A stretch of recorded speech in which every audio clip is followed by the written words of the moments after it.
అందరికీ నమస్కారం. శ్మశానవాసి శివుడు అంటారు. శివుడు ఆదిగాని, అంతంగాని లేని పరమాత్మ స్వరూపం.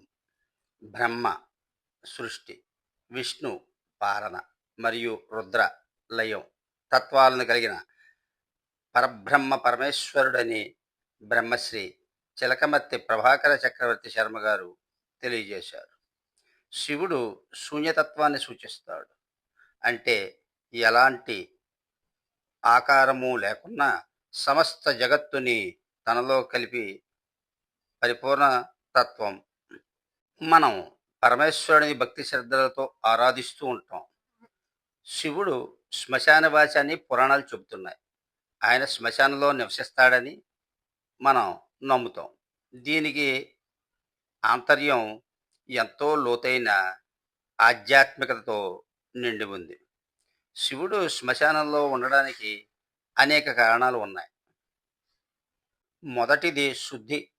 శరీరం అగ్నిలో కాలిపోయిన తరువాత మిగిలే బూడిదను ఒంటికి పూసుకోవడం ద్వారా అన్నీ కాలిపోయిన తర్వాత మిగిలేది బూడిద మాత్రమే అని దానిని శివుడు స్వీకరిస్తాడని చెప్పడమే దీని వెనక ఉన్న ఆంతర్యం. అలాగే జీవితం ఎంతో తాత్కాలికమైనదో శివుడు తెలియజేస్తాడు.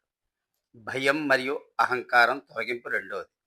శ్మశానంలో ఉండడం ద్వారా అహంకారం మరియు భయానికి అతీతమైన శివతత్వాన్ని గ్రహించమని ప్రజలకు చెప్పడమే ఆయన ఉద్దేశ్యం. 3. సమదృష్టితో చూస్తారు. విషనాగులను, శ్మశానంలోని బూడిదను కూడా ఆభరణాలుగా ధరించడం ద్వారా సమస్త జీవరాశిని శివుడు సమదృష్టితో చూస్తాడని తెలియజేస్తాడు. ఆత్మకు తోడు. మరణ సమయంలో మనిషి ఒంటరిగా బాధపడుతున్నప్పుడు తాను ఎల్లప్పుడూ తోడుగా ఉంటానని చెప్పడానికే శివుడు శ్మశానంలో ఉంటాడని నమ్ముతాం. మరణం తర్వాత ఆత్మకు స్వేచ్ఛ లభిస్తుందని శివుడు సర్వజీవులను సమదృష్టితో చూస్తాడని మరియు ప్రతి ఒక్కరికి అంతిమంగా మరణం తప్పదని గుర్తు చేస్తూ మరణ సమయంలో కూడా నేను తోడుగా ఉంటానని తెలియజేస్తాడు. ఆయన భౌతిక ప్రపంచానికి అతీతమైన వాడు. జీవితం ముగిసిన చోట ఆయన ప్రపంచం మొదలవుతుంది.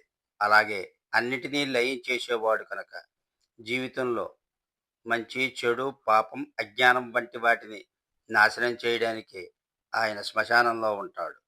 ఇది జీవితం యొక్క తాత్కాలికతను గుర్తు చేస్తుంది. శివుడు నిర్గుణుడు, లైకారుడు, నిరాడంబరుడు, విలక్షణమైన వ్యక్తిత్వం, వేషధారణ, వేదాంత తత్వం ఉన్నవాడు. సహజంగా అందరూ అందంగా కనిపించాలనుకుంటారు. కానీ అందుకు భిన్నంగా శివుడు స్వయంగా నిరాడంబర జీవితాన్ని గడుపుతూ ఎవ్వరూ ధరించలేని చూడటానికి భీతిని కలిగించే అలంకారాలతో సాక్షాత్కరిస్తాడు. అందువల్లే శివతత్వం అనేటటువంటిది ఒకటి స్థిరపడింది. అందరూ పట్టు వస్త్రాలు ధరిస్తే శివుడు దిక్కులు అనే వస్త్రాలను ధరించి దిగంబరుడయ్యాడు. అందరూ బంగారు మేడల్లో నివసిస్తుంటే ఆయన శ్మశానంలో నివసిస్తాడు. అంతిమంగా ప్రతి ప్రాణి చేరేది అక్కడికేనని తెలియజెప్పడానికే శ్మశానవాసి అయ్యాడు.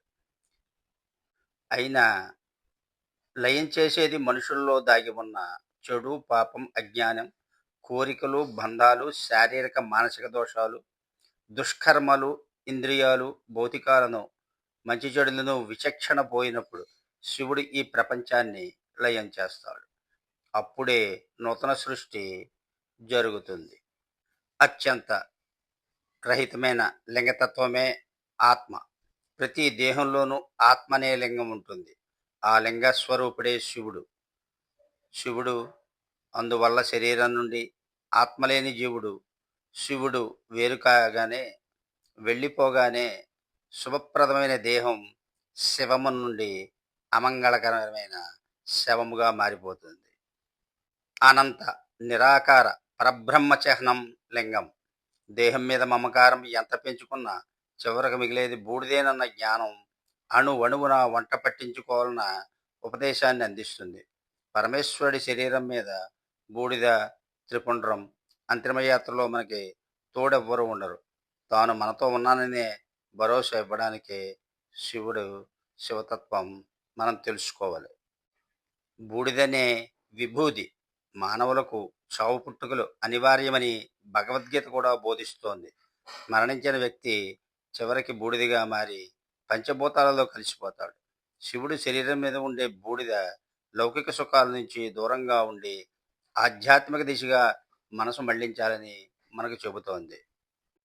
దేహం నుండి జీవం పోయి పరలోకానికి పయనమయ్యే వేళ ఆ పార్థివ దేహం వెంట కన్నీళ్లతో భార్య గుమ్మం వరకే వస్తుంది. బిడ్డలు, బంధువులు మరుభూమి వరకు వస్తారు. ఆ తర్వాత ఈ వెంట ఎవరూ రారు. కపాల మోక్షం కాగానే అందరి రుణం తీరిపోయిందని వెళ్ళిపోతారు. కాలుతున్న ఆ కాష్టం దగ్గర పంచభూతాత్మకమైన పార్థివ దేహం చితాభస్మంగా మారే వరకు సాక్షిభూతుడిగా నిలబడే భూత గణాధిపతి ఆ పరమేశ్వరుడు ఒక్కడే. సాధారణంగా మనం శివాలయ దర్శనం చేసుకుంటాం. శివాలయానికి వెళ్ళినప్పుడు నిర్మలమైన మనస్సుతో ఏమీ ఆలోచించకుండా కొద్దిసేపు కళ్ళు మూసుకుని ధ్యానంలో కూర్చుంటే మానసిక ప్రశాంతత తప్పకుండా లభిస్తుంది. మనస్సు బాగా ఆందోళనగా ఉన్న సమయంలో ఒక్కసారి శివాలయానికి వెళ్ళి కూర్చుని రండి.